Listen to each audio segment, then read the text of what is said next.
ఆవిడేం చెప్పిందో తెలుసా? మీకు కూడా ఒక గిన్నె ఇవ్వమంది.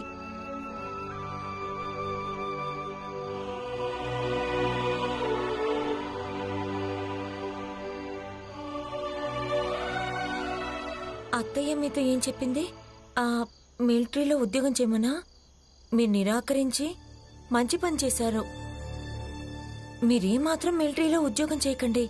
ఎందుకంటే అత్తయ్య అలాగే నరోత్తమ్ జోషి కలిసి మీరు ఇంకెప్పుడు చదువు గురించి ఆలోచించకూడదని అలాంటి ఉద్యోగంలో ఇరికించాలనుకుంటున్నారు. మీ జీవితంలోంచి చదువు శాశ్వతంగా తొలగిపోయేది.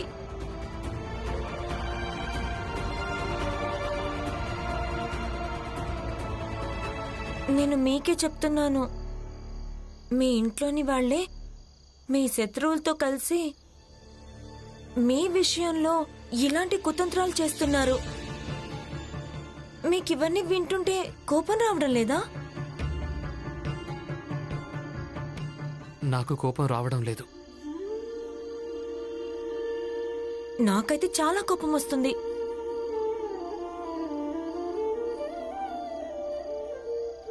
ఒక పని చెయ్యి, నువ్విక్కడ కూర్చో, నేను అక్కడ నిలబడతాను. రా. దీంతో ఏమవుతుంది? వెళ్ళు, కూర్చో.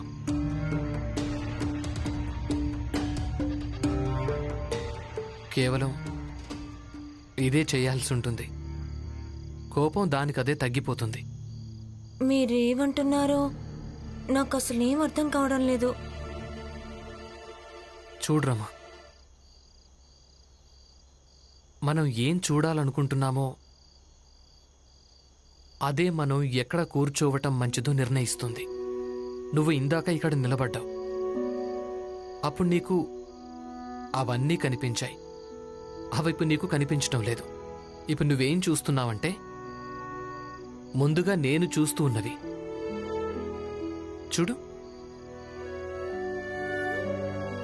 వెన్నెల కనిపిస్తోంది కదా. నీలా అందంగా,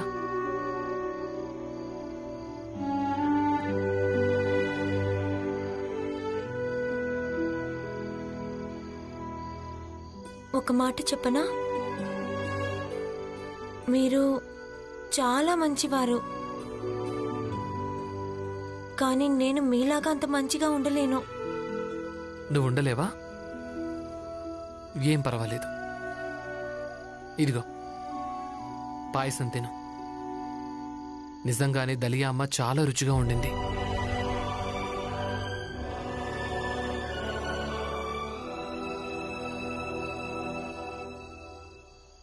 ఏ పులియా, ఇంకా ఎంతసేపు పడుతుంది? ఇదిగో అయిపోయింది, తీసుకొస్తున్నాను. అర్ధరాత్రి పెడతావా భోజనం? లేదు లేదు, నాకు సమయానికి పడుకోవడం అలాగే సమయానికి తినడమే ఇష్టం.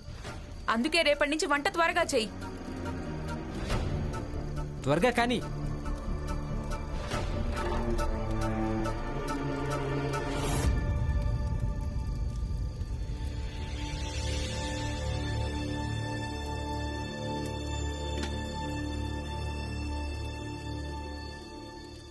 ఏ, ఎక్కడికి వెళ్తున్నావు? విసనకరతో ఎవరు విసురుతారు? రా.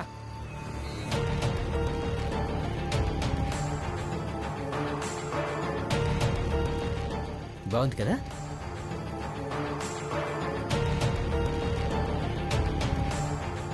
తిను.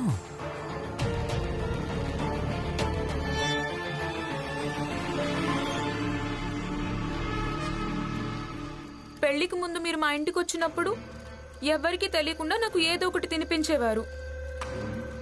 ఇప్పుడు ఇది మీ ఇల్లు, నేను నీ భార్యని కూడా అయ్యాను. మరి నీ చేతులతో నాకు భోజనం తినిపించవా? తినిపించొచ్చు కదా. ఎందుకు తినిపించను? తిను. నువ్వెందుకు ఆపావు? విస్తరు.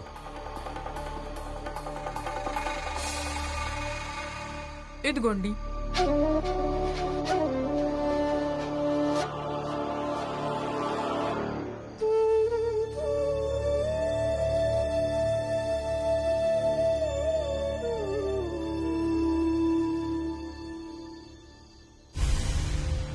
మిలిటరీలో ఎవరు చేర్చుకుంటారో తను బాబాయికి బాగా పరిచయం. నువ్వు కేవలం చేయాల్సింది ఒకటే, ఏదో ఒక రకంగా భీమరావును ఒప్పించి అలాగే వాణ్ణి అక్కడికి పంపించు.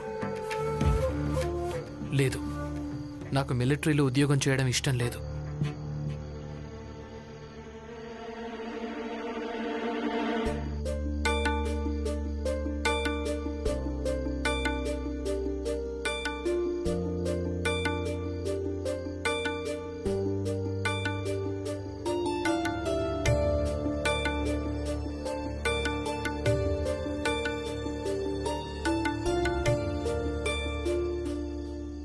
రమా, రమా, లే, ఇలారా.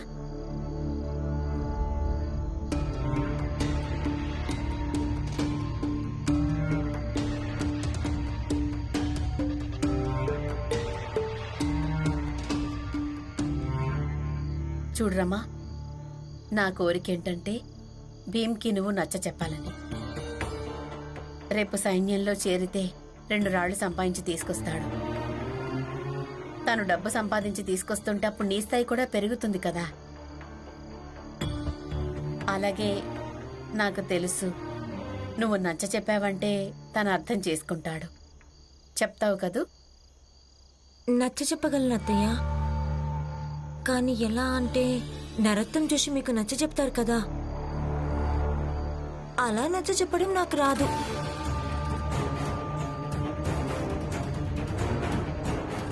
అసలేం వాగుతున్నావు నువ్వు? వాగుడు కాదు, నేను మిమ్మల్ని అలాగే నరోత్తం జోషిని మాట్లాడుతుండగా చూశాను.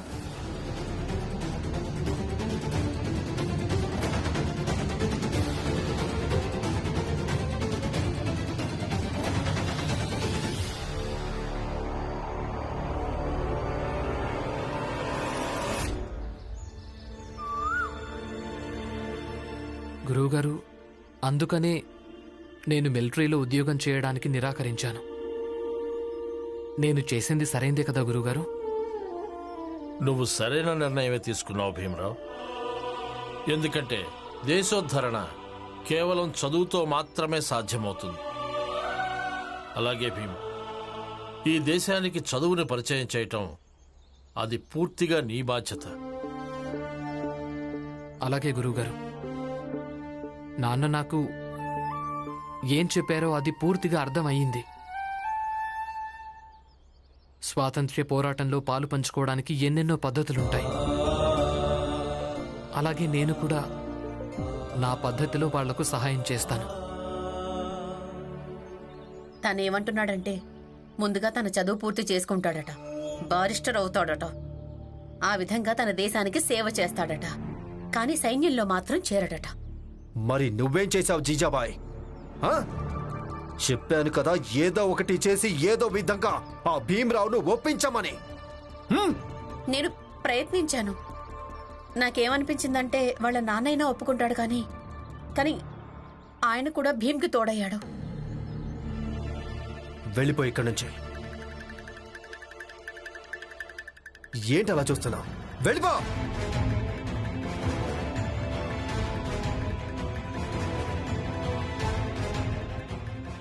భీమరావ్, నిన్ను నేను వదిలిపెట్టాను. చూడండి, ఒకవేళ భీమరావు ఆ ఉద్యోగం చేయకుంటే మరి మీరే సైన్యంలో ఉద్యోగం చేయొచ్చు కదా. ఉద్యోగం కోసం వెతుకుతూ అక్కడా ఇక్కడ తిరగడం కంటే ఇది మంచిదే కదా. అసలు నువ్వేమంటున్నావు లక్ష్మి? నాన్న స్పష్టంగా చెప్పాడు, నీకు వినిపించలేదా? కానీ ఇందులో తప్పేముందని? సైన్యంలో ఎవరు పనిచేస్తున్నారో వాళ్ళందరిది తప్పేనా? నేను నాన్నతో సైన్యంలో చేరాలని చెప్తే ఆయన ఎలాగో వ్యతిరేకిస్తారు. అయితే వాళ్ళకి చెప్పొచ్చు కదా, మీరేం జాతి దాచిపెట్టి ఈ ఉద్యోగం చేయడం లేదని. అయినా ప్రతి ఉద్యోగంలో మామయ్యకు ఇంకా భీమరావుకు ఏదో ఒక లోపమే కనిపిస్తోంది. అంటే జీవితం అంతా మీరు తిరుగుతూనే ఉంటారా? చూడండి, ప్రతి నిర్ణయం కుటుంబాన్ని దృష్టిలో పెట్టుకునే తీసుకోవాలని అవసరం ఏం లేదు.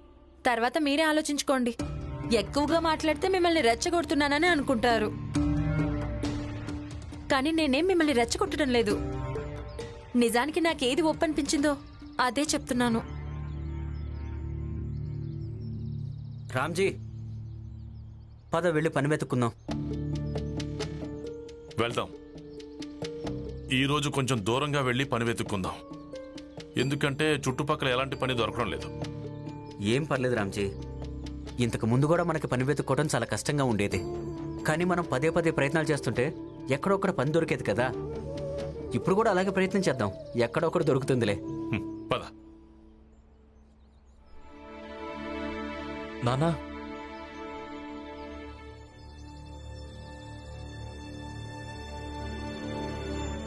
నాకు దొరికితే నేను ఉద్యోగం చేసుకోవాలా? నాన్న, సైన్యంలో చేరాలనుకుంటున్నాను. భీమ్ ఎలాగో వెళ్ళలేడు, మరి నేను వెళ్ళనా? భీమ్ అంతగా చదువుకోలేదు, కానీ సైన్యంలో నాకు తగ్గ పని ఏదో ఒకటి ఉంటుంది కదా. అలాగే ఇంటికి డబ్బులు కూడా పంపిస్తాను నాన్న. నిన్న భీమ్ ఏం చెప్పాడో, ఆ తర్వాత కూడా నీకు సైన్యంలో ఉద్యోగం చేయడం సరైనది అనిపిస్తుందా? అవును, అనిపిస్తుంది. అది మీ ఇద్దరి అభిప్రాయం నాన్న. నాకు భిన్నంగా ఉండొచ్చు. మీరు ఆయనకు అనుమతిస్తే ఆయన వెళ్తాడు. ఏం చెప్పారంటే నాన్న అనుమతి ఇవ్వనంత వరకు నేను వెళ్ళనని. నాన్న, నేను వెళ్ళనా? వద్దు ఆనందన్నయ్య.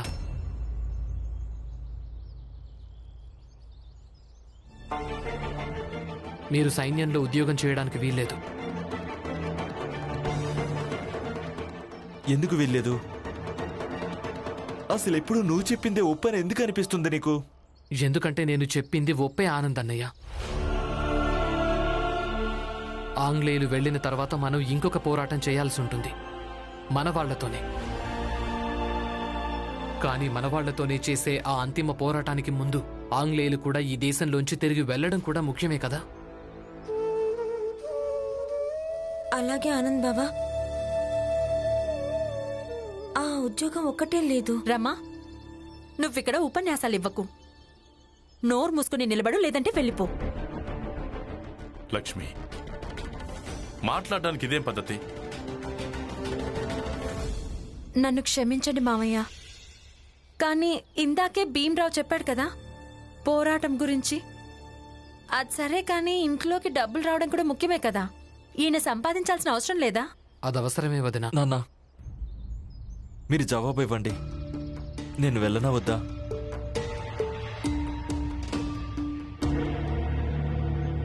అది నీ ఇష్టం.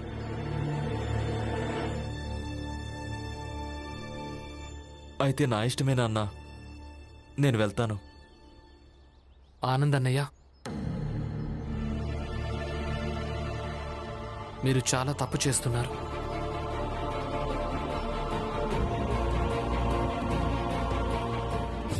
అయితే తప్పే, కానీ నేను వెళ్తాను.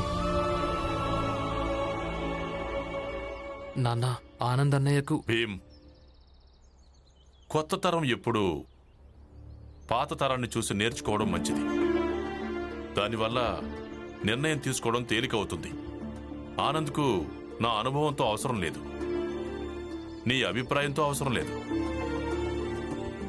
ఇక వాడికి ఏదనిపిస్తే అది చేసుకోనివ్వు. ఆపడానికి మనమెవరం అని. సరే.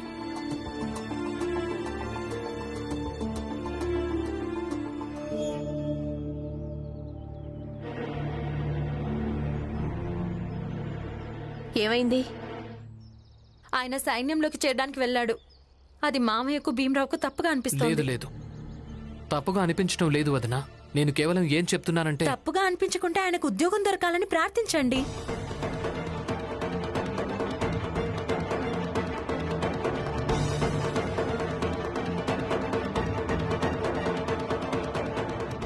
ఏమంటున్నాడంటే మిలిటరీలో చేరాడట, కానీ చదువుకొని బ్యారిస్టర్ అవుతాడట.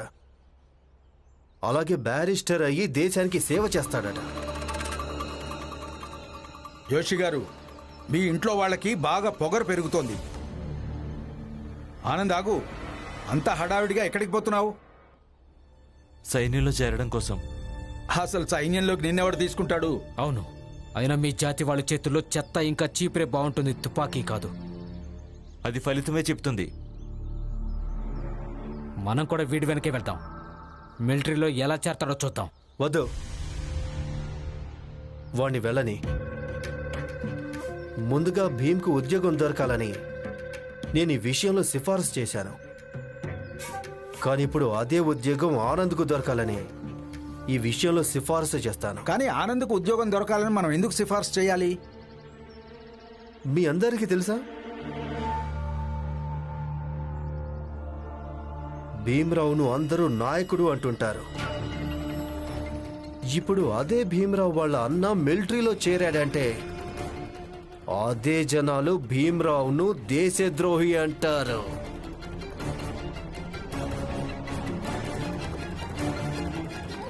ఎందుకంటే వాడి అన్న సైన్యంలో చేరిపోయాడని. కాలేజ్లో ఖుదాబక్షి గురువు గారు, నామ్ జోషి గురువు గారు వీళ్ళందరూ భీమ్రావు చరిత్ర సృష్టిస్తాడని అంటుంటారు. ఇప్పుడు నాకు కూడా భీమ్రావు చరిత్ర సృష్టిస్తాడని నమ్మకం కలుగుతోంది. చరిత్రలో వాడి పేరు రాయడం జరుగుతుంది, కానీ దేశద్రోహి అనే ముద్రతో. అలా అన్నారు, బాగుంది. కానీ ఇది ఎలా జరుగుతుంది? కొన్ని రోజుల క్రితం భీమ్రావు కొందరు విప్లవకారులను కలిశాడు. ఇక ఎవరిని విడిపించి భీమ్రావు నాయకుడయ్యాడో అదే విప్లవకారులు వాడిప్పుడు దేశద్రోహిగా మారుస్తారు.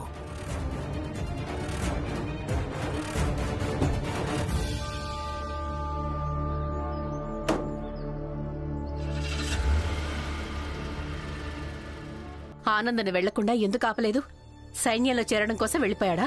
ఇంకేం చెయ్యాలత్తయ్య, ఆయనకిక పని ఎక్కడ దొరుకుతుందని.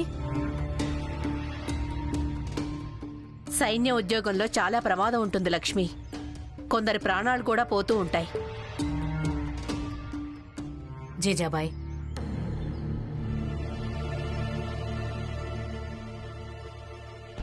భీమ్ని పంపించాలనుకున్నావు, నీ దృష్టిలో వాడి ప్రాణాలకు విలువ లేదా?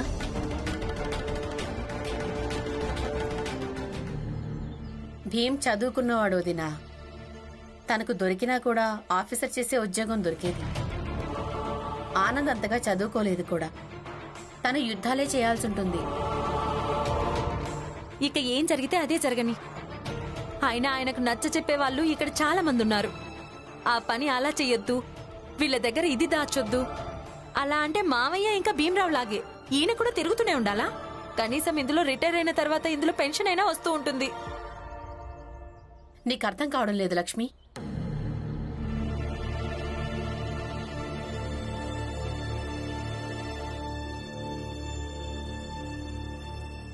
జీజాబాయ్, ఆనందంగా ఉంది.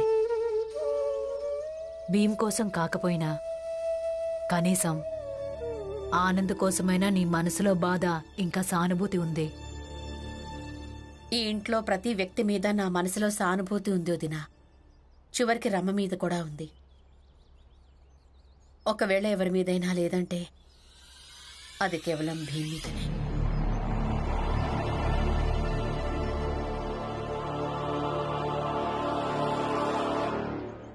చూడు, ఈ రోజు నేను నీకు బట్టలు ఇస్త్రీ చేయడం నేర్పిస్తాను. సరే.